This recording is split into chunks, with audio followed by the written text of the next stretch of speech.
Okay, hello everyone. तो ये आज हम लोग डिस्कस करने वाले हैं क्रॉस प्रोडक्ट।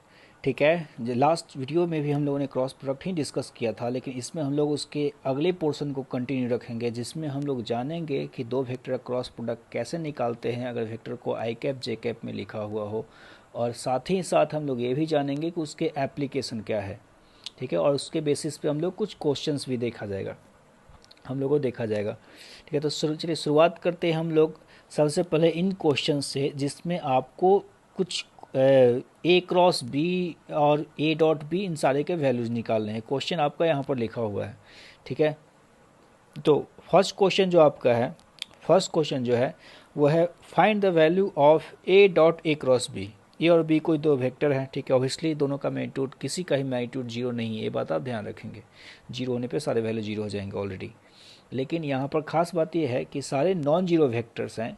हम लोग अगर लिखना चाहें vector A and vector B are non zero vector. ठीक है, तो इस बात का हम लोग ध्यान रखेंगे। तो अगर आपको निकालना है कि what is the value of A dot A cross B, ठीक है, ये सब क्वेश्चंस काफ़ी ज़्यादा पॉपुलर हैं, तो आपको ध्यान रखना है इन सब बातों का। अब देखते कैसे हैं। तो सबसे पहले हम निकालेंगे ए क्रॉस बी वेक्टर, और उसके साथ हम लोग को फिर ए का डॉट प्रोडक्ट निकालना है। ठीक है, तो चलिए हम लोग कोई दो वेक्टर ए और बी लेते हैं। तो सपोज कीजिए कि वेक्टर ए इस तरह से हो गया और वेक्टर बी इस तरह से हो गया। ठीक है, तो अगर आपको ए क्रॉस बी निकालना है तो ए क्रॉस बी जो होगा, हम लोगों ने लास्ट क्लास में सीखा था कि अपने फिंगर्स को कर्ल करना है, राइट हैंड के फिंगर्स को कर्ल करना है ए से बी की तरफ। तो ए से बी की तरफ आप कर्ल कर रहे हैं। तो अगर आप ए से बी की तरफ कर्ल कर रहे हैं तो एंटी क्लॉकवाइज आपका है, जो डायरेक्शन है वो एंटी क्लॉकवाइज। मतलब ये हुआ कि ए क्रॉस बी जो होगा एक आउटवर्ड वेक्टर आएगा। ए क्रॉस बी जो है, सपोज कीजिए कि वेक्टर सी है। ठीक है, तो वेक्टर सी एक आउटवर्ड होगा। तो हम लोग लिख सकते हैं कि अब हम लोग का जो निकालना है, हम लोग का नया वैल्यू निकालना है ए डॉट सी वेक्टर। जो सी का डायरेक्शन है वो ए और बी, आप देख सकते हैं ए और बी आपके प्लेन में है, कॉपी के प्लेन में, और सी वेक्टर आपका आउटवर्ड है। अब सोचिए कि ए डॉट सी वेक्टर क्या होगा। तो मैं क्या बोल रहा हूँ कि ए डॉट सी वेक्टर हो जाएगा ए सी कॉस 90। क्यों? क्योंकि आप देख सकते हैं कि सी वेक्टर जो है वो इस प्लेन के, जो आपका ए और बी का प्लेन है, जो मोबाइल का स्क्रीन हो गया, सी वेक्टर जो है मोबाइल के स्क्रीन के परपेंडिकुलर है। सी जो है मोबाइल के स्क्रीन के परपेंडिकुलर है और ए मोबाइल के स्क्रीन में है। ठीक है, तो उसके कारण आपका दोनों के बीच का एंगल जो होगा 90 डिग्री। तो ए सी कॉस 90 इसका वैल्यू आ जाएगा ज़ीरो। मतलब आप निकालेंगे अगर A dot A cross B तो उसका वैल्यू आने वाला है ज़ीरो। सिमिलरली अगर मैं बोलना चाहूँ तो A dot B dot A cross B की वैल्यू आएगी ज़ीरो। आप सेम कॉन्सेप्ट यूज कर सकते हैं, जो सी वेक्टर होगा वो बी के भी परपेंडिकुलर है, क्योंकि क्रॉस प्रोडक्ट का डेफिनेशन ये है कि जो नया वेक्टर आएगा वो वेक्टर ए के भी परपेंडिकुलर होगा, बी के ही परपेंडिकुलर होगा, और प्लेन कॉन्टेनिंग ए और बी वेक्टर के भी परपेंडिकुलर होगा। चलिए, तो उसी कारण से सेकंड का भी आंसर जीरो होगा। चलिए हम आते हैं क्वेश्चन नंबर थर्ड पे। ठीक है, तो क्वेश्चन नंबर थर्ड पे बोला गया कि फाइंड द वैल्यू ऑफ, अब A plus B dot A cross B निकालना है। तो सिंपल सी बात है कि अगर हम लोग फिर से लेते हैं, वेक्टर ए हो गया इस डायरेक्शन में, वेक्टर बी हो गया इस डायरेक्शन में, और अब सोचिए कि ए प्लस बी कैसे आएगा। ए क्रॉस बी तो हम लोग जानते हैं, ए प्लस बी वेक्टर ये है ए प्लस बी। ठीक है, और जो सी वेक्टर है जिसको हम लोग ए क्रॉस बी बोल रहे हैं, ये है सी वेक्टर। ये आपका कुछ परपेंडिकुलर है, तो ए प्लस बी को हम लोग रिजल्टेंट आर मान लेते हैं कि वेक्टर आर है ये। ठीक है, और ये आपका ए क्रॉस बी को वेक्टर सी मान लेते हैं। तो बेसिकली आपको वैल्यू निकालना है R vector dot C vector. अब बताइए दोनों के बीच का एंगल कितना है। तो हम लोग लिखेंगे R C cos 90 again, this will also zero. ये वैल्यू क्या होगी? जीरो होगी। और आपको अगर और अच्छे से सोचना है, मतलब अगर इतना नहीं सोचना है, सपोज कि अगर मैथमेटिक्स यूज करना चाहते हैं, तो आप ऐसे निकालो, इसका इसका जो वैल्यू आ जाएगा वो हम लोग लिख सकते हैं A dot A cross B. पहले हम लोग ए क्रॉस बी को ए के साथ डॉट निकाल देंगे, प्लस बीच में है आपका प्लस साइन यहाँ पर, plus B dot A cross B, और दोनों की वैल्यू ही ज़ीरो है, तो इसका भी वैल्यू ज़ीरो हो गया, इसका भी वैल्यू ज़ीरो हो गया, तो फाइनल वैल्यू भी ज़ीरो होगा। तो आप मेथड 2 का भी यूज कर सकते हैं, क्योंकि आप ऑलरेडी आपने निकाल रखा है कि A dot A cross B कितना होगा, फिर B dot A cross B कितना होगा, तो दोनों को निकालने के बाद हम लोग जीरो का value zero plus zero zero आने वाला है। या आपका विजुअलाइजेशन कुछ इस तरह से है। चलिए आते हैं हम लोग नेक्स्ट क्वेश्चन पे। नेक्स्ट क्वेश्चन है कि find the angle between two vectors if magnitude of their cross product is 2 times the dot product. जो क्रॉस प्रोडक्ट का मैग्नीट्यूड है, मतलब ये बोलना चाहिए कि मैग्नीट्यूड ऑफ क्रॉस प्रोडक्ट, जिसको हम लोग बोल सकते हैं ए क्रॉस बी का मैग्नीट्यूड, मतलब आप मोड ले लो, is equal to 2 times of A dot B. तो ए डॉट बी, इसके आगे हम लोग को मॉड लगाने की कोई ज़रूरत नहीं, क्योंकि ए डॉट बी के स्केलर क्वांटिटी है, तो हम लोग इसको निकाल दे वही सही है। ठीक है, तो इस तरह से हो जाएगा। तो 2 टाइम्स ऑफ ए, कोई दिक्कत नहीं है, इसको हम लिख सकते हैं ए बी साइन थीटा, क्योंकि ए क्रॉस बी का जो मैग्नीट्यूड होता है A B sine theta. N cap को हम हटा देंगे क्योंकि एन कैप एक यूनिट वेक्टर है। 2 times of A B cos theta, इसको हम लिख सकते हैं। तो इस तरह से हम लिख सकते हैं कि tan थीटा की वैल्यू 2 आएगी, तो थीटा की वैल्यू हो जाएगी tan इनवर्स 2। ठीक है, क्योंकि हम लोग tan थीटा 2 की वैल्यू नहीं जानते हैं कितने पे होगा, और वही रहता है tan इनवर्स रूट 3। पता है इनवर्स फंक्शन कैसे काम करता है? अगर वही रहता आपका tan इनवर्स रूट 3, तो ये आसान सा चीज़ है कि रूट 3 का वैल्यू हम जाते हैं 60 डिग्री होगा। ठीक है, लेकिन tan इनवर्स 2 का वैल्यू tan theta is equal to 2 का वैल्यू हम लोग नहीं जानते हैं। ठीक है, तो इस तरह से कुछ इन्वर्स फंक्शन यूज किया जाता है, मैं कभी इसको बता दूंगा जब वेक्टर के आगे हम लोग निकलेंगे। तो चलिए अभी हम लोग फोकस करते हैं वेक्टर पे, एक ऑलरेडी नया टॉपिक ये है। ठीक है, तो चलिए अब हम लोग के पास नया क्वेश्चन है कि find the value of I cross J, मतलब आई क्रॉस जे की वैल्यू। आई का वैल्यू होता है एक्स एक्सिस के लॉन्ग, जे का वैल्यू होता है वाई एक्सिस के लॉन्ग। तो कोई दिक्कत नहीं, हम लोग निकालते हैं आई क्रॉस जे की वैल्यू। तो अगर आप देखेंगे, ये आपका एक्स एक्सिस है, ये आपका वाई एक्सिस है, और जेड एक्सिस तो आप जानते ही हैं वो आउट ऑफ द प्लेन होता है। तो जो ये है आपका आई वेक्टर, ये है आपका जे वेक्टर। ठीक है, इसका वैल्यू निकालना है। तो मैं क्या बोलूँगा कि हम लोग का फार्मूला जो है वो है कि अगर आपको दो वेक्टर निकालना हो ए क्रॉस बी, तो उसका तो है A B sine theta N cap. तो उस तरह से आपको अगर निकालना हो I vector cross J vector, तो हम लिखेंगे, इसको मान लेते हैं ए, इसको मानते हैं बी। ठीक है, तो ए का मैग्नीट्यूड 1 है, आई का मैग्नीट्यूड 1 है, यूनिट वेक्टर है। बी का भी मैग्नीट्यूड 1 है क्योंकि बी है आपका जे कैप। इसको मैं मान रहा ए वेक्टर, इसको मैं मान रहा बी वेक्टर। ठीक है, तो ए बी साइन थीटा, दोनों के बीच का एंगल जो है साइन 90 है। ठीक है, तो A B sine theta N cap. अब एन कैप हम लोग को निकालना है बेसिकली, क्योंकि 1 इंटू ये भी साइन 90 1 ही है, तो फाइनली आपका एन कैप आएगा। पता है वो जो एन कैप है वो के कैप हो जाएगा। क्यों? क्योंकि आप सोचिए कि आप आई से जे की तरफ हाथ को कर्ल करेंगे, तो एक्स एक्सिस तो इस राइट साइड है। ठीक है, एक्स डायरेक्शन में आप देख रहे हैं, वाई डायरेक्शन में है। तो अगर लेफ्ट से राइट की तरफ आई से एक्स एक्सिस से वाई एक्सिस की तरफ हाथ को कर्ल करेंगे, तो आपका जो थंब आएगा वो आउट ऑफ द प्लेन आएगा, आउट ऑफ द प्लेन। तो आउट ऑफ द प्लेन को ही हम लोग जेड एक्सिस बोलते हैं। आउट ऑफ द प्लेन को ही हम लोग जेड एक्सिस, जो है आपका ज्योमेट्रिकल एक्सिस है, वो एग्जैक्टली क्रॉस प्रोडक्ट को फॉलो करता है। तो एक एन कैप का जो वैल्यू हो जाएगा, जो आपका नॉर्मल यूनिट वेक्टर है, उसको हम लोग के कैप के बराबर बोलेंगे। तो याद रखिएगा कि आई क्रॉस जे को हम लोग के बोलते हैं। इस तरह से काफ़ी सारे रूल्स हैं। उस तरह से आपसे पूछा जाए कि जे क्रॉस के, तो आप अगर वाई एक्सिस से अगर आप सोचिए कि, ठीक है चलिए हम लोग यहाँ देख लेते हैं कि अगर आप एक्स एक्सिस तो आपका इधर हो गया, वाई एक्सिस इधर हो गया, जेड एक्सिस इधर हो गया, तो आप वाई एक्सिस से जेड एक्सिस तरफ आओगे, मतलब ऊपर से लेकर आप बाहर हाथ को निकालोगे, फिंगर्स को, फिंगर आपका सपोज कीजिए कि ऊपर के डायरेक्शन है वाई एक्सिस के लॉन्ग। ठीक है, और आपका अगर फिंगर कर्ल होगा, राइट हैंड का कर्ल होगा बाहर की तरफ, तो थंब का डायरेक्शन आएगा जेड की तरफ कर्ल करने पे, थंब का डायरेक्शन आएगा वो एक्स एक्सिस की तरफ आने वाला है। मतलब अगर आप जे क्रॉस के करोगे तो आई कैप आता है। तो एक हम लोग इस तरह से कुछ पैटर्न याद रखते हैं कि ये हो गया आपका, सपोज कीजिए कि हम लोग, चलिए एक नोट लिखते हैं यहाँ पर।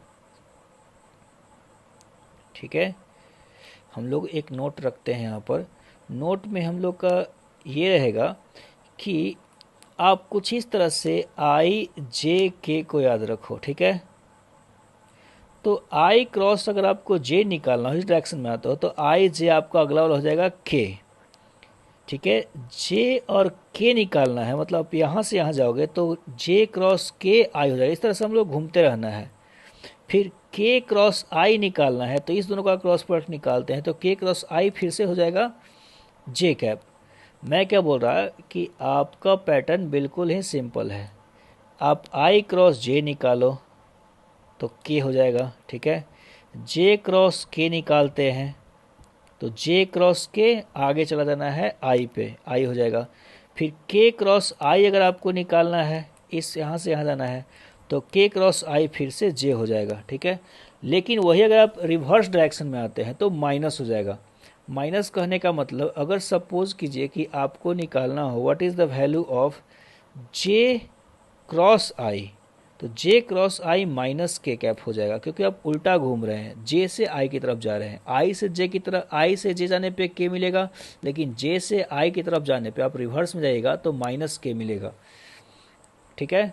तो इस बात को हम लोग को ध्यान रखना है, इस पैटर्न को, ठीक है। तो चलिए अब हम लोग का एक यहाँ पर कुछ थ्योरीज हैं, चलिए इसको हम लोग यहाँ रखते हैं ताकि यूज़ हो जाए।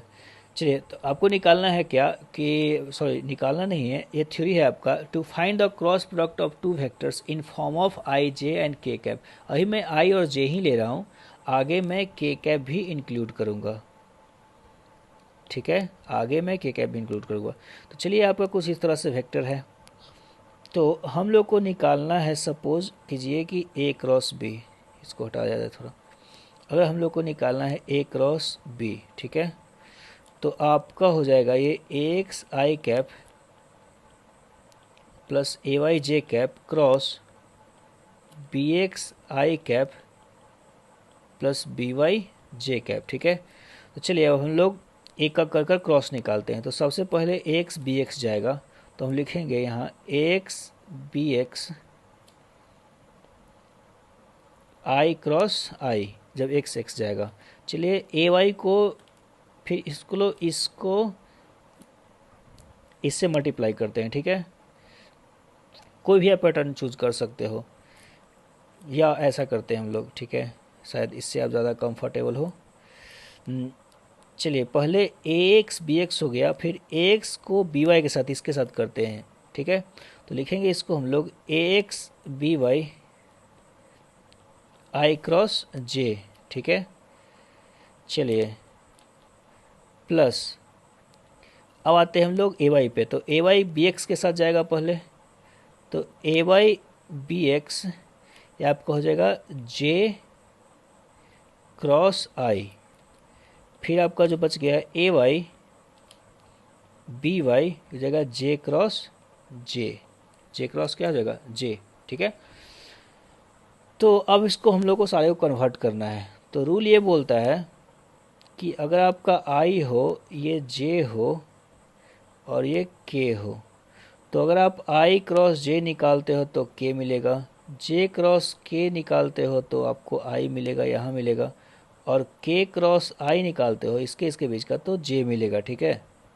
आई क्रॉस जे से के, तो इस तरह से घूम जाना है। रिवर्स में घूमने पे आपको माइनस वैल्यू मिलेगी, रिवर्स में घूमने पे आपको निगेटिव लगाना है साइन, ठीक है।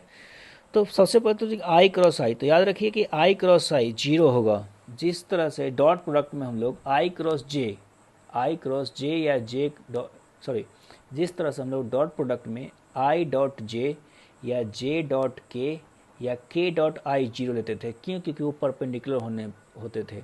तो डॉट प्रोडक्ट परपेंडिकुलर वेक्टर्स का जीरो होता है, उस तरह से क्रॉस प्रोडक्ट पैरेलल वेक्टर्स का जीरो होता है। क्यों होता है क्रॉस प्रोडक्ट पैरेलल वेक्टर्स का जीरो, हम लोग लिख चुके हैं ऑलरेडी कि अगर आप ए क्रॉस बी अगर आप निकालते हैं, ए क्रॉस बी निकालते हैं, वेट एक मिनट हमको क्लियर कर लेने दीजिए।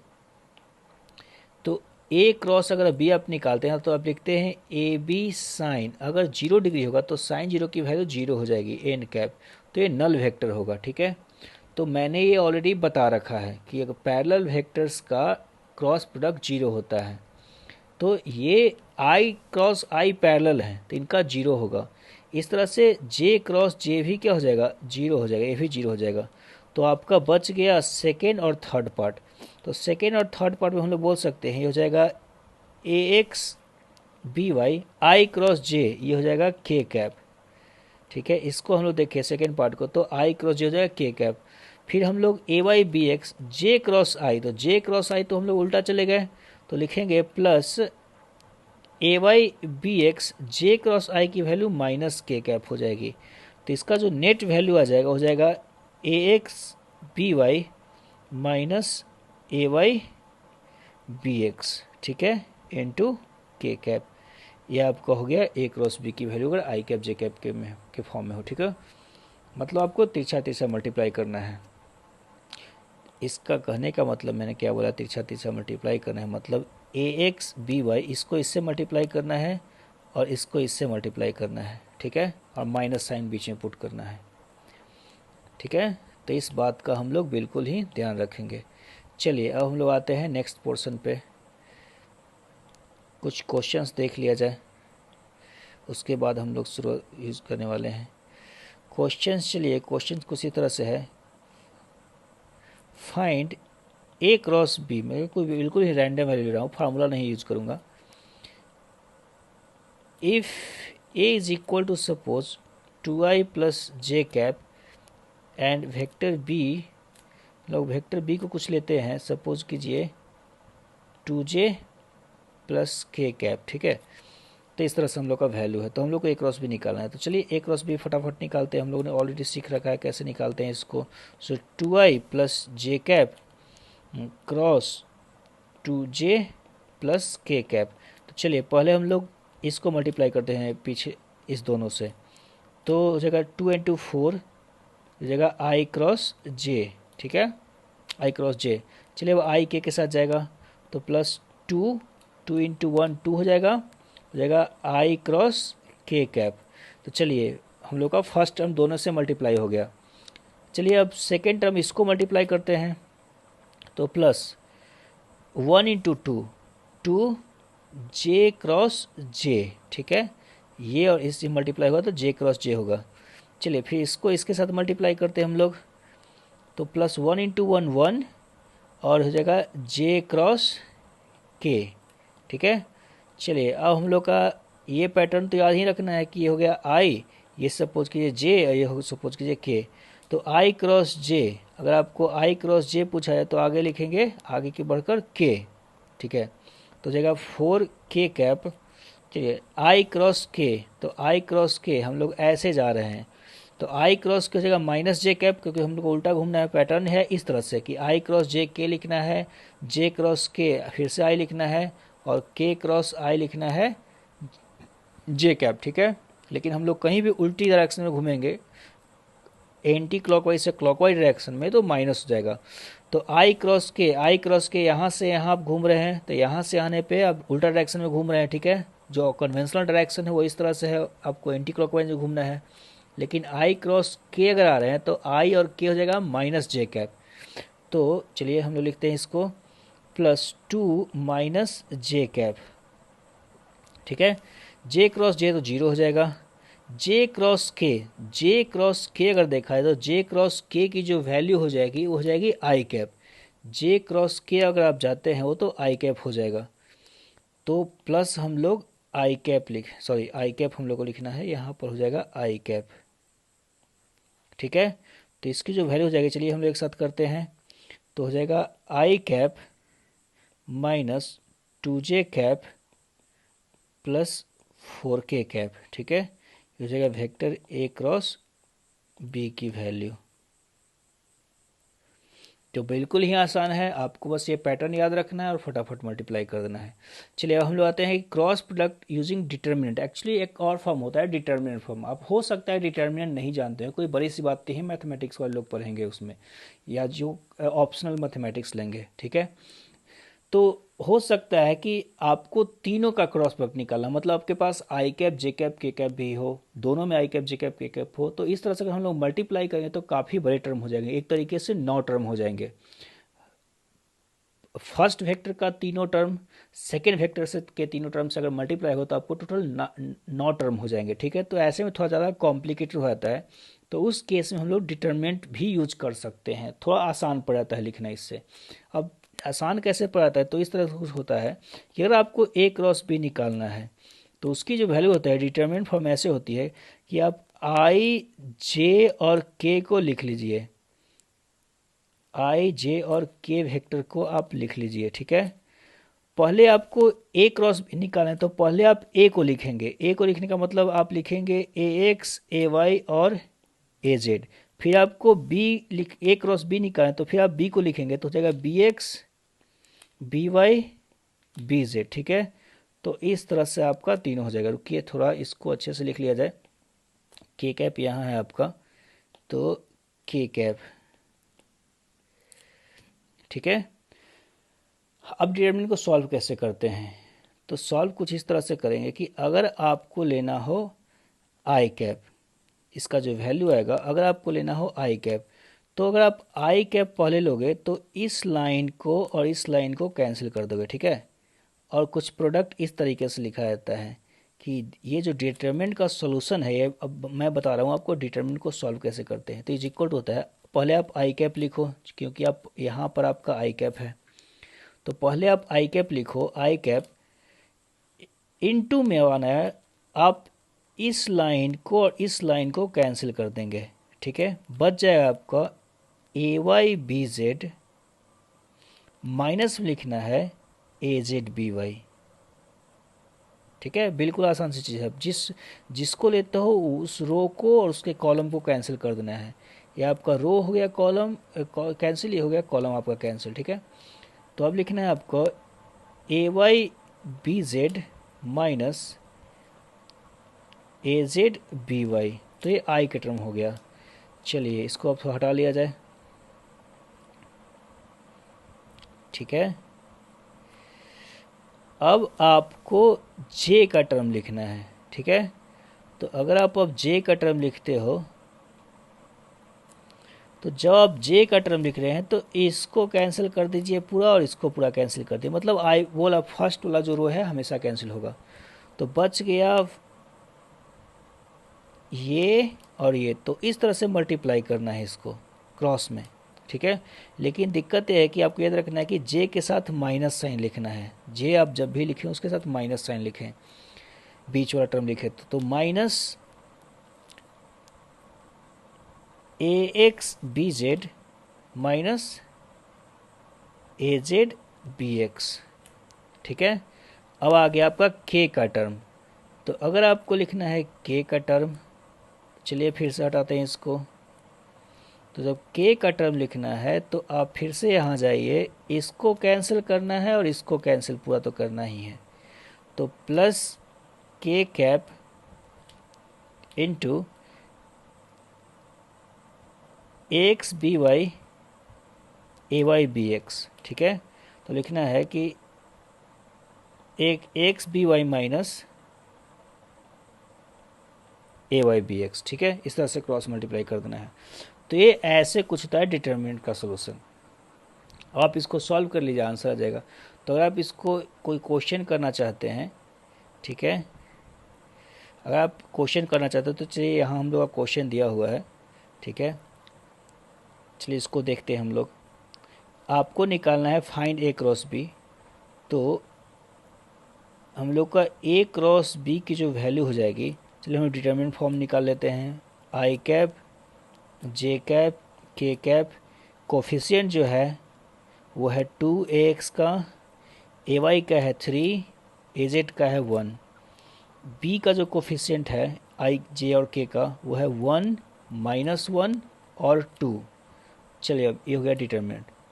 इसको सॉल्व करना है तो पहले आई लिखोगे, आई लिखोगे तो आपका बच जाएगा, ये कॉलम कैंसिल हो जाएगा, बच जाएगा this into this, 3 into 2 6 minus this into this, ठीक है।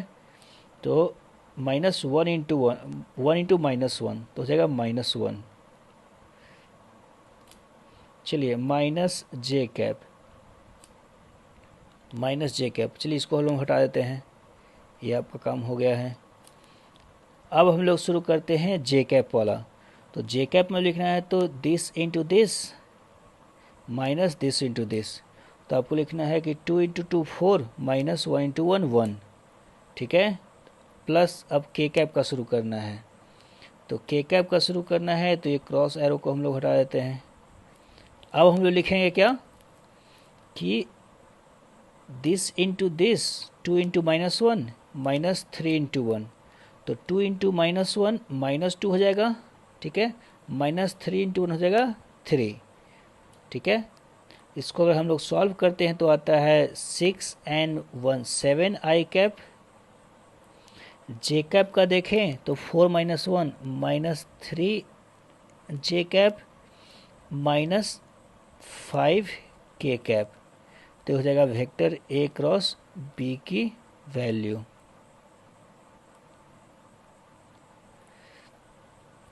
ठीक है। चलिए, तो इस तरह से हम लोग कुछ आई जे के अगर तीनों रहे तो हम लोग कुछ इस तरह से आसानी से हम लोग क्रॉस प्रोडक्ट निकाल सकते हैं। चलिए, अब हम लोग आते हैं application of cross product. Almost आपका क्रॉस प्रोडक्ट लास्ट है, ठीक है। तो हम लोग आते हैं अब एप्लीकेशन ऑफ क्रॉस प्रोडक्ट। तो फर्स्ट एप्लीकेशन है टू चेक पैरेलल वेक्टर्स। कैसे हम लोग चेक कर सकते हैं पैरेलल वेक्टर्स? तो आपको पता है कि इफ़, चलिए हम लोग थोड़ा इसको अलग कर लेते हैं। If A is parallel to B, एक vector is parallel to B, then हम लोग बोल सकते हैं जो ए क्रॉस बी होगा vector which is equal to A B sine 0 और 180 डिग्री, दोनों में 0 होता है, एन कैप। तो ये वैल्यू 0 हो जाएगी। तो आपका आने वाला है 0। नॉल वेक्टर कुछ भी बोल सकते हैं, मतलब 0 आने वाला है क्रॉस प्रोडक्ट। तो ये है आपका पैरेलल वेक्टर का कंडीशन, ठीक है। लेकिन वही अगर दो वेक्टर्स आई कैप जे कैप के कैप के फॉर्म में दिए हो तब हम लोग कैसे चेक कर सकते हैं पैरेलल वेक्टर? तो चलिए हम लोग चेक करते हैं। सपोज कि ए का वैल्यू हो गया ए एक्स आई कैप प्लस ए वाई जे कैप प्लस ए जेड के कैप, ठीक है। वेक्टर बी आपका हो गया है बी एक्स आई कैप बी वाई जे कैप बी जेड के कैप, ठीक है। तो ए क्रॉस बी 0 हो, उससे हम लोग क्या कंक्लूजन निकाल सकते हैं? कंक्लूजन हम लोग ये निकाल सकते हैं कि सबसे पहले तो हम लोग इसको डिटरमिनेंट के फॉर्म में कन्वर्ट करेंगे। तो हम लोग का जो ए क्रॉस बी आने वाला है वो हो जाएगा I J K X A Y A Z B X B Y B Z, ठीक है। तो चलिए, मतलब आई जे के तीनों का कोफिशिएंट 0 होने वाला है। तो हम लोग एक बात और ही जानते हैं कि आई होता है, हम लोग अगर याद करें तो हम लिख सकते हैं आई के साथ लिखते हैं तो ए वाई बी जेड आपका हो जाएगा माइनस माइनस जो हो जाएगा ए वाई बी जेड माइनस ए जेड बी वाई, ठीक है। माइनस जे कैप के साथ जो आएगा वो हो जाएगा A X B Z minus A Z B X, ठीक है। प्लस ऐसे ही आपका के कैप के साथ आएगा, के कैप के साथ आएगा, आपको उसकी ज़रूरत तो है नहीं लेकिन हम लिख लेते हैं ए X B Y minus A Y B x. और ये सारे के सारे वैल्यू 0 आने वाले हैं। मतलब ये टर्म आई कैप का भी 0 आने वाला है, जे कैप का ही टर्म 0 आने वाला है, के कैप का टर्म भी 0 आने वाला है। मतलब अगर हम लोग बोले कि अगर आई कैप का टर्म 0 आएगा तो इससे कंक्लूजन निकल जाएगा कि आपका A X B Z is equal to आना चाहिए ए जेड बी वाई, ठीक है।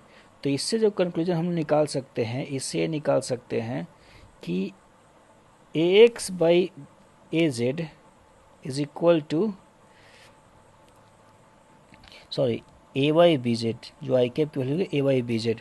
तो लिख सकते हैं इसको, एक मिनट थोड़ा इसको क्लियर कर लिया जाए, अच्छे से लिखते हैं हम लोग। अगर हम लोग बोलें कि आई कैप का टर्म अगर 0 आएगा तो उससे हम लोग कंक्लूजन, अगर हम लोग आई कैप का टर्म 0 बोले तो उससे कंक्लूजन ये निकाल सकते हैं कि आपका A Y B Z is equal to होना चाहिए ए जेड बी वाई।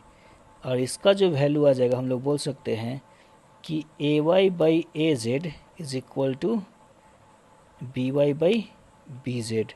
अगर इस तरह से हम लोग जे कैप का जो टर्म है उसको 0 बोले सारे टर्म जीरो आने वाले हैं क्योंकि नेट वेक्टर ही नल वेक्टर है। तो उसको हम लोग लिख सकते हैं आपका जगह A X B Z is equal to A Z B X. तो इससे जो कंक्लूजन आ जाएगा वो हो जाएगा A X by A Z is equal to B X by B Z. ठीक है, इस तरीके से हम लोग के कैप का भी टर्म जीरो करें, इस तरह से हम लोग के कैप का भी टर्म जीरो करें, तो हम लोग बोल सकते हैं कि देखिए फाइनल पैटर्न क्या बन रहा है कि A Y by A Z जो हो जाएगा वो B Y by B Z, sorry यहाँ पर जो है आपका B Y by B Z आने वाला है, यहाँ पर आपका बी वाई बी जेड, मतलब y और z का कोफिशिएंट का रेशियो होगा वो a के y और z का कोफिशिएंट का रेशियो b के y और z का कोफिशिएंट का रेशियो को बराबर होगा। ठीक है, आप पैटर्न पता कर सकते हो कि यहाँ y आप लिख रहे हो तो A Y A Z is equal to B Y B Z, यहाँ पर A X A Z is equal to B X B Z. तो अगर तीनों को इस तरह से हम लोग करते हैं तो आपका कंक्लूजन ये आएगा, मैं एक जगह लिख देता हूँ कि सिंपल सा कंक्लूजन है कि आपका होता है फाइनली क्या है A X by B X अगर आप लिखते हो is equal to A Y by B Y is equal to आप लिख सकते हो A Z by B Z. ठीक है, आपको थोड़ा लेकिन इसमें तीनों का कंक्लूजन निकालना होगा, तीनों टर्म को इक्वल करने होंगे तब ये आपका सोल्यूशन आएगा। मतलब तीनों का एक्स का कोफिशिएंट, वाई का कोफिशिएंट एंड जेड का कोफिशिएंट, ए वेक्टर और बी वेक्टर के कोफिशिएंट जो रेशियो होंगे वो इक्वल होंगे। ठीक है, तो ये आपका कंडीशन फॉर पैरेलल वेक्टर से, इसको हम लोग को याद रखना है। चलिए, बिल्कुल आसान सा थ्योरी है। चलिए हम लोग आते हैं सेकेंड एप्लीकेशन पे। ठीक है, सेकेंड एप्लीकेशन है to find the area of triangle और पैरेललोग्राम। तो एरिया ऑफ ट्रायंगल और पैरेललोग्राम हम लोग कैसे निकालते हैं, इसको हम लोग देखते हैं कि क्रॉस प्रोडक्ट से कैसे यूज कर सकते हैं। लेकिन ये दिया हुआ है कि having conjugative sides as vector A and vector B, तो आप ये भी सोच रहे हो कि दो वेक्टर से कैसे ट्रायंगल बन सकता है, बिल्कुल बन सकता है। तो हम लोग सबसे पहले बात करते हैं कि एरिया ऑफ ट्रायंगल। ठीक है, तो सबसे पहले हम लोग एरिया ऑफ ट्रायंगल की बात करते हैं। तो सपोज कीजिए कि शायद देख लेते हैं कि जगह है कि नहीं। ओके, जगह नहीं है ज़्यादा तो इसलिए थोड़ा छोटा छोटा लिखा जाएगा। तो सपोज कीजिए कि आपका दो वेक्टर है, एक वेक्टर ए है एक वेक्टर बी है। ठीक है, ये हो गया वेक्टर ए वेक्टर बी। तो इस दो वेक्टर को हम लोग कंजुगेटिव साइड्स अगर माने तो इससे एक ट्रायंगल बिल्कुल बन सकता है, क्योंकि दोनों वेक्टर का लेंथ दिया रहेगा। तो आपको ये पता है कि इसका लेंथ ए का कितना होगा और आपको पता है कि बी का लेंथ कितना होगा। तो इसके अगर हेड्स को मिलाएंगे तो आपको इस तरह से एक ट्रायंगल मिलेगा। तो इसी ट्रायंगल का हम लोग को एरिया चाहिए। तो बिल्कुल देखिए कि बिल्कुल छोटी सी बात है कि कहीं भी जो एरिया ऑफ ट्रायंगल होता है, एरिया ऑफ जो ट्रायंगल होगा उसको हम लिख सकते हैं half into base into height. ठीक है, और सोचिए कि यह हाइट कितना होगा, ये आपका थीटा हो गया। तो अगर ये जो हाइपोटेनस है उस राइट एंगल ट्रायंगल में आप देख सकते हो, तो उस राइट एंगल में जो हाइपोटेनस है वो ए है। आपको अगर दिखाया जाए राइट एंगल ट्रायंगल तो मैं इस राइट एंगल ट्रायंगल की बात कर रहा हूँ, इस राइट एंगल ट्रायंगल की बात कर रहा हूँ। ठीक है, तो इसमें जो हाइपोटेनस का काम कर रहा है वेक्टर ए कर रहा है। तो अगर आप परपेंडिकुलर निकाले तो परपेंडिकुलर को बोल सकते हैं बिल्कुल ए साइन थीटा। परपेंडिकुलर हम लोग कैसे निकालते हैं, ए साइन थीटा से। तो अगर मुझे एरिया यहाँ निकालना हो तो बिल्कुल सा आसान सा बात है, हाफ इंटू बेस जो हो जाएगा बी और जो हाइट हो जाएगा ए साइन थीटा। तो इसको आप बोल सकते हो कि हाफ इंटू जो हो जाएगा ए बी साइन थीटा। अब ए बी साइन थीटा है क्या, वो ए क्रॉस बी का मैग्नीट्यूड है। मतलब ये हम लोग बोल सकते हैं कि जो एरिया हो गया,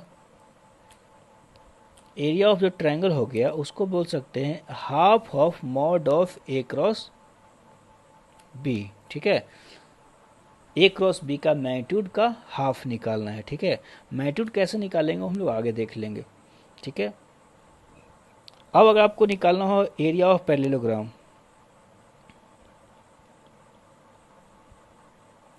चलिए मान लिया कैसे पैरेललोग्राम लिखा जाए।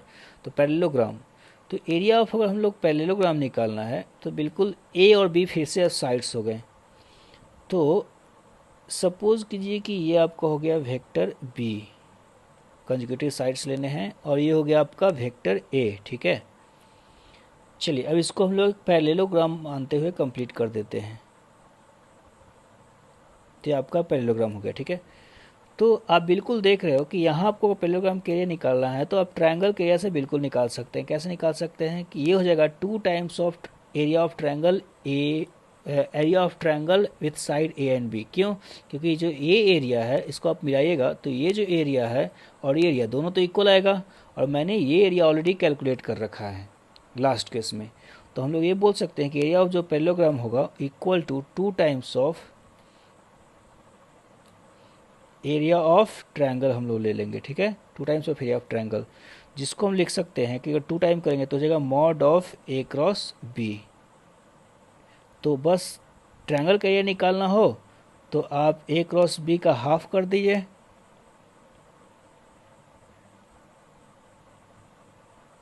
ठीक है। तो चलिए इसको हम लोग पैरेललोग्राम ऐसे भी लिख सकते हैं, कोई दिक्कत नहीं, आप कैसे भी लिखिए, बात बराबर है।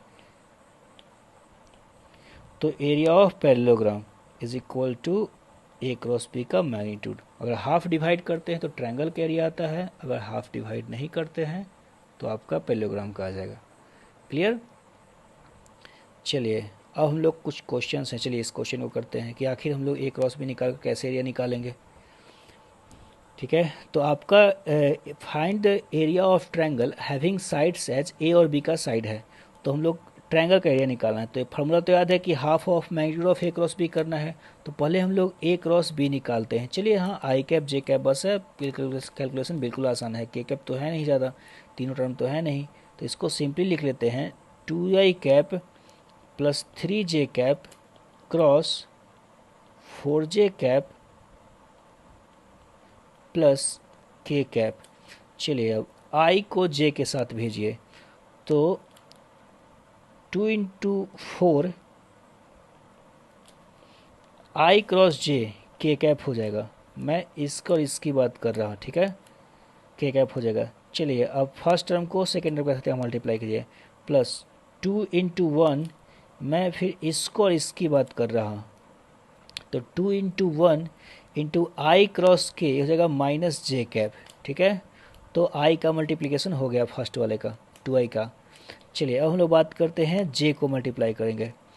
तो अगर हम लोग 3j के और 4k को मल्टीप्लाई करेंगे तो लिखेंगे 12 जे क्रॉस जे, जे क्रॉस जे, ये तो जीरो होने वाला था, करना भी नहीं था यहाँ पर।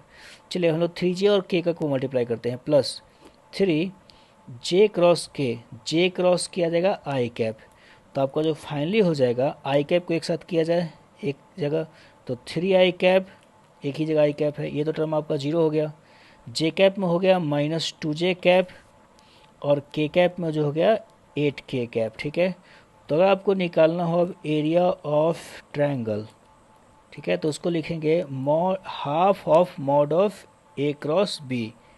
ए क्रॉस बी का किसी वेक्टर का मैग्नीट्यूड कैसे निकालते हैं? बिल्कुल आसान सी बात है कि अगर आपको ए क्रॉस बी का मैग्नीट्यूड निकालना तो लिखेंगे हाफ ऑफ आपका ए क्रॉस बी का में दिया हुआ है वैल्यू, ए क्रॉस बी आपका यहाँ दिया हुआ है, इसका मैग्नीट्यूड कैसे निकालेंगे? तो 3a स्क्वायर प्लस -2 का स्क्वायर प्लस 8 का स्क्वायर।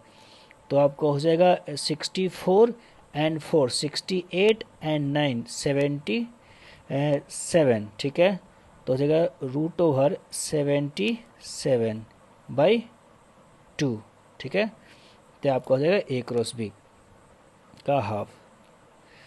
तो ये हो एरिया ऑफ ट्रायंगल, ठीक है। तो चलिए अब आते हैं हम लोग इस क्वेश्चन पे, नहीं यह आपका थर्ड एप्लीकेशन है कि area of parallelogram if diagonals are given. एक बात ध्यान रखेंगे कि अगर लास्ट क्वेश्चन में यही पूछता है कि एरिया ऑफ पैरेललोग्राम क्या हुआ, तो बस आप 2 को हटा दीजिए वहाँ से, हाफ को, तो आपका एरिया ऑफ पैरेललोग्राम आ जाएगा। तो अब पूछा गया है थर्ड एप्लीकेशन में कि area of parallelogram if diagonals are given. तो कभी कभी क्या करता है क्वेश्चन में कि डायगोनल दे देता है आपका। सपोज कीजिए कि एक पैरेललोग्राम हम लोग वेक्टर ए और बी से बनाते हैं, आप किसी को वेक्टर ए मान लो और वेक्टर किसी को वेक्टर बी मान लो, तो वेक्टर ए हो गया, ये हो गया वेक्टर बी। तो इससे आपका पैरेललोग्राम कुछ इस तरह से कंप्लीट होगा। तो कभी कभी क्या करता है कि डायगोनल दे देता है, ठीक है। तो एक डायगोनल तो आपका ये हो गया, दूसरा डायगोनल आपका ये हो गया, तो इसको आप मान लो D1 और इसको मान लो D2, तो अगर डायगोनल्स दे दिए जाए D1 D2 तो आपको निकालना है एरिया ऑफ पैरेललोग्राम। तो देखते हैं कैसे निकालते हैं। एक बात तो सर है, कहीं ना कहीं क्रॉस प्रोडक्ट यूज होने वाला है, तो मैं देखता हूँ कि आखिर D1 क्रॉस D2 का वैल्यू होगा क्या। तो D1 का वैल्यू आप देख रहे हैं कि A प्लस बी वेक्टर है। अगर आप ए और बी पैरेललोग्राम में हम लोगों ने पढ़ रखा था कि ए प्लस बी जो हो जाएगा ये डायगोनल रिप्रेजेंट करेगा, ठीक है। तो D1 का जो वैल्यू है ए प्लस बी है, और D2 का वैल्यू जो है वो a माइनस बी वेक्टर है। तो a माइनस बी वेक्टर, देखते हैं कि इसका क्रॉस प्रोडक्ट आता क्या है। a plus B cross a minus B आपका निकालना है। तो चलिए पहले a जाएगा, तो a क्रॉस a, ठीक है, जानते हैं जीरो होने वाला है, देखते हैं। फिर माइनस आ जाएगा a क्रॉस b, ठीक है, इसको इसके साथ अगर कीजिएगा तो प्लस, फिर आपका आ गया इसके साथ, तो प्लस b क्रॉस a, ठीक है। फिर b इसके साथ जाएगा तो b क्रॉस b हो जाएगा, माइनस b क्रॉस b, ये जीरो हो जाएगा, ये भी जीरो हो जाएगा। तो आपका बच गया minus of a cross b plus b cross a। आप जानते हैं कि दोनों में माइनस का रिलेशन है, ठीक है। तो इसको हम लोग साइन को थोड़ा चेंज कर लेते हैं। चलिए a क्रॉस b को b क्रॉस a में कन्वर्ट कर लेते हैं। तो minus of a cross b हो जाएगा, ये भी हो जाएगा आपका b क्रॉस a, प्लस आपका फिर से b क्रॉस a। तो जो आ जाएगा आपका 2 times of b cross a cross b और b क्रॉस a का मैग्नीट्यूड एक ही होता है। मतलब आप अगर देखा जाए तो हम लोग को एरिया ऑफ जो पैरेललोग्राम होता था, पैरेललोग्राम, वो होता था आपका mod of b cross a। अगर मैं बोलूँ b क्रॉस a या a क्रॉस b, मैग्नीट्यूड तो बराबर ही है।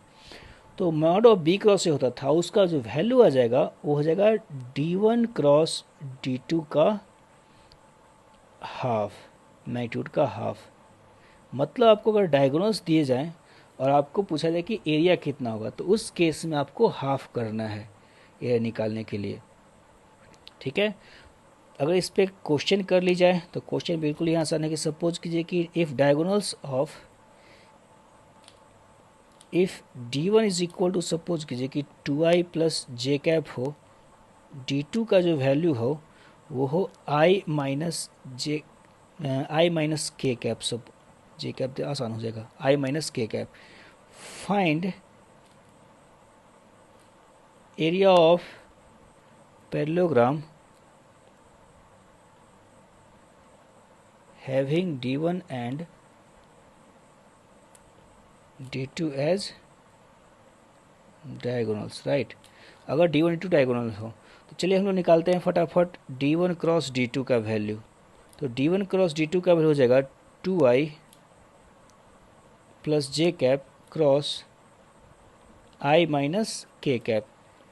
चलिए तो हो जाएगा i क्रॉस i जीरो हो जाएगा, i क्रॉस के माइनस जे कैप होगा, तो -2 माइनस जे कैप, ठीक है। j क्रॉस i हो जाएगा, तो j क्रॉस i हो जाएगा माइनस के कैप हो जाएगा, और j क्रॉस k, तो j क्रॉस k हो जाएगा माइनस आई कैप, माइनस तो उसके कारण हो जाएगा फिर आई कैप, आप मल्टीप्लिकेशन कर सकते हो, ठीक है। तो फाइनली जो हो जाएगा minus of I cap minus plus of 2j cap plus of के कैप, शायद माइनस ऑफ के कैप है, माइनस ऑफ के कैप। तो जो अब हम लोग लिखेंगे एरिया ऑफ पैरेललोग्राम जो हो जाएगा वो हम लोग लिखेंगे, तो इसको अलग कर लिया जाए, mod of d1 cross d2 by 2, ठीक है। तो चलिए mod of d1 cross d2 निकालते हैं, तो 1 square plus 2 square plus 1 square, आप -1 का स्क्वायर करो 1 का स्क्वायर करो, बात बराबर है। तो हो जाएगा 6√6/2, जो आंसर आ जाएगा आपका √6/2। तो इस तरह से हम लोग क्रॉस प्रोडक्ट ख़त्म कर लिए, ठीक है। तो ये आपका जो वेक्टर है वो एक तरीके से ख़त्म हो गया। हाँ, कुछ छोटी छोटी बातें, एक बात याद मैं आपको याद दिला दूँ, शायद आपको पूछ सकता है कि एक वेक्टर का क्लासिफिकेशन होता है कि what is axial vector and what is polar vector, ठीक है। तो एक्सियल और पोलर वेक्टर में क्या होता है, तो सिंपल सी बात है कि rotating quantities, rotating vector,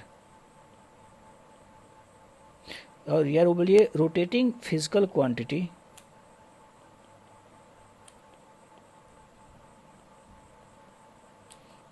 is represented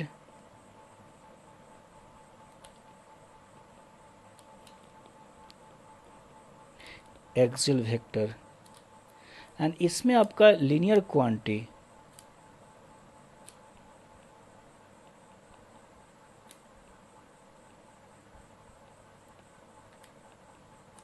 is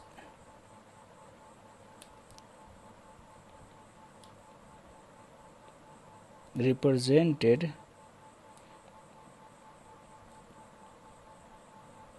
अब देखिए अब समझाने की कोशिश करो तो सिंपल सी बात है कि मैंने आपको कुछ देर पहले बताया था क्रॉस प्रोडक्ट के मान, तो उसमें होता था क्लॉकवाइज और एंटी क्लॉकवाइज। तो कुछ ऐसे फिजिकल क्वांटिटी होता है जैसे कि ओमेगा, ओमेगा होता है एंगुलर स्पीड, तो वो घूमने किस रेट से वो घूम रहा है कोई चीज़, उसको हम लोग ओमेगा बोलते हैं। तो अब आगे चलकर सर्कुलर मोशन पढ़ेंगे, उसमें हम लोग पढ़ेंगे angular displacement, angular velocity, angular acceleration, torque, ये सारे रोटेटिंग क्वांटिटी है।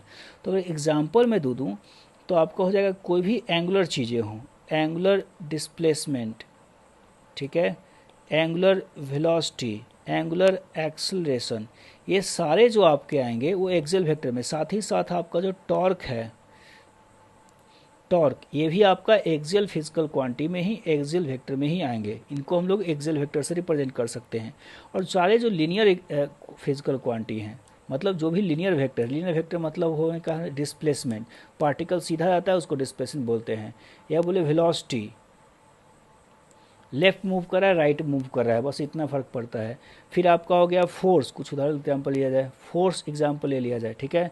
एक्सेलरेशन, तो आप जानते ही हैं कि ये सारे लीनियर क्वांटिटी हैं। तो लीनियर क्वांटिटी जो होते हैं उनको हम लोग रिप्रेजेंट करते हैं पोलर वेक्टर को यूज़ कर। और जो भी रोटेटिंग फिजिकल क्वांटिटी हो, जो हम लोग रोटेशन में पढ़ेंगे, या हो सकता है सर्कुलर मोशन में भी हम लोग पढ़ेंगे जब हम लोग उसमें जाएंगे, तो उन सारों को हम लोग रिप्रेजेंट करते हैं एक्सियल वेक्टर में। तो चलिए, वेक्टर आपका इस तरह से ख़त्म होता है। और जो नेक्स्ट वीडियो में है मैं शुरू करने वाला हूँ डिफरेंशिएशन, उसको आप ज़रूर देखिएगा।